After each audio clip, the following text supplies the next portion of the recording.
sound.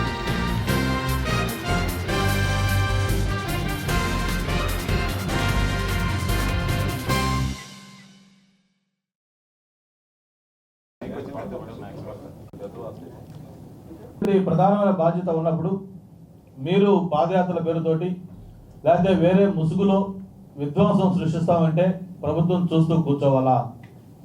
ఈరోజు ప్రజలందరికీ తెలుసు, మిమ్మల్ని రిమోట్ కంట్రోల్తో ఆడిస్తున్న వ్యక్తి ఎవరో తెలుసు, మీరు ఎవరి చేతిలో కీలుబొమ్మలాగా ఉన్నారో ప్రజలకు తెలుసు. మొన్న జరిగిన తుని విధ్వంసన సంఘటన ఎలాంటిదో ప్రజలకు తెలుసు. దాని వెనకాల ఎవరెవరు ఉన్నారు, దాన్ని ఏ విధంగా మీరు ప్రణాళిక రచించారు, ఇవన్నీ కూడా ప్రజలకు తెలిసిన నేపథ్యంలో మళ్ళీ మీరు పాదయాత్ర పేరుతోటి విధ్వంసం సృష్టిస్తారంటే ప్రభుత్వం చూస్తూ ఊరుకోవాలని చెప్పి మిమ్మల్ని ప్రశ్నిస్తూ ఉన్నాం. మిమ్మల్ని ఒకటే కోరుతా ఉన్నాం, మీరు చట్టానికి బదులై ఉంటే, మీరు పాదయాత్ర సిన్సియర్గా చేయాలనుకుంటే ఎందుకు మీరు ప్రభుత్వం యొక్క అనుమతి తీసుకోలేదని ఈ సందర్భంగా ప్రశ్నిస్తూ ఉన్నాం. మళ్ళీ మీరే అడుగుతున్నారు, గతంలో చంద్రబాబు నాయుడు గారు పాదయాత్రకు అనుమతి తీసుకున్నారా లేకపోతే ఇంకొకరు పాదయాత్రకు అనుమతి తీసుకున్నారని చెప్పని. నేను మీకు ఒకటే మిమ్మల్ని కోరుతా ఉన్నాను, చంద్రబాబు నాయుడు గారు ఎప్పుడు మీలాగా తుని విధ్వంసం సృష్టించలేదు. లేకపోతే ఇంకొక పాదయాత్ర చేసే వ్యక్తి ఇటువంటి రాజకీయ అజెండాతోటో లేకపోతే ఒక కుట్ర కుతంత్రాల పేరుతో ఏదో చేయాలనే ఉద్దేశంతో ఎవరు చేయట్లేదు. మీ ట్రాక్ రికార్డు, మీ హిస్టరీ ఇలా ఉంది కాబట్టే రేపు ఏదైనా జరగని సంఘటన జరిగితే, ఏదైనా ప్రజలకి భంగం కలిగితే, ఆస్తులకి భంగం కలిగితే, లేకపోతే ఇంకేదైనా నష్టం జరిగితే దానికి ఎవరు బాధ్యత వహిస్తారో చెప్పాలి. కాబట్టి మిమ్మల్ని అనుమతి తీసుకోమన్నాం.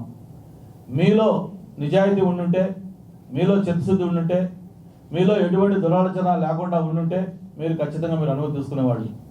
మీకు అవన్నీ లేవు కాబట్టే ఏదో కుతంత్రంతో పాదయాత్ర పేరుతోటి ఒక అభద్రతా భావం అందరిలో కలిగించాలని ఉద్దేశం చేస్తారు కాబట్టి మీరు పాదయాత్రకి అనుమతి తీసుకోవట్లా.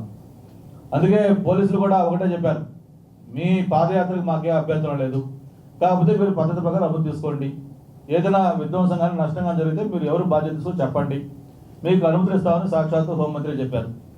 అయితే మీరు మేము చట్టానికి అతీతులు, చట్టం మాకు సంబంధం లేదు, మా ఇష్టం వచ్చినట్టు మేము చేస్తూ ఉంటాం, ఆస్తులు విధ్వంసం చేస్తాం, లేకపోతే ప్రజలకు శాంతి భద్రతలు భంగం కలిగిస్తాం, ఏమైనా చేసుకుంటామంటే ఇక్కడ చూస్తూ కూర్చునే ప్రసక్తే లేదు.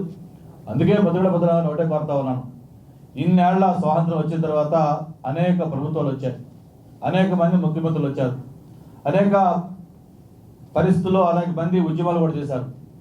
ఇప్పటిదాకా కూడా ఎవరైనా కాపులకు సంబంధించి ఒక కార్పొరేషన్ ఏర్పాటు చేయడం కానివ్వండి, ఒక ఉప ముఖ్యమంత్రి ఇవ్వడం కానివ్వండి, ఇన్ని కోట్ల రూపాయలు కాపు యొక్క సంక్షేమం అభివృద్ధి గురించి ఖర్చు పెట్టడం కానీ ఎవరైనా చేస్తుంటే మీరు బహిరంగ చర్చకు రండి. మీరు కానీ ఎందుకంటే గతంలో చంద్రబాబు నాయుడు గారి కంటే వేరే ముఖ్యమంత్రి కానీ వేరే ప్రభుత్వం కానీ కాపుల యొక్క సంక్షేమం గురించి అభివృద్ధి గురించి చేసింది అని మీరు ఏదైనా ఆధారాలు వెళ్తే మేము రాజకీయ సన్యాసానికి కూడా సిద్ధంగా ఉన్నాం.